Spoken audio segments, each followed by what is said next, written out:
সূরা আন-নাস। বিসমিল্লাহির রহমানির রহিম। রহমান রহিম আল্লাহ তাআলার নামে। কুল আউযু বিরাব্বিন নাস। হে নবী, তুমি বলো, আমি আশ্রয় চাই মানুষের মালিকের কাছে। মালিকিন নাস। আমি আশ্রয় চাই মানুষের আসল বাদশার কাছে।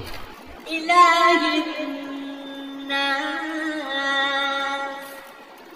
আমি আশ্রয় চাই মানুষের একমাত্র মাবুদের কাছে। মিন শাররিল ওয়াসওয়াসিল খান্নাস। আমি আশ্রয় চাই কুমন্ত্রণা দানকারীর অনিষ্ট থেকে, যে প্ররোচনা দিয়েই গা ঢাকা দেয়। الذي يوسوس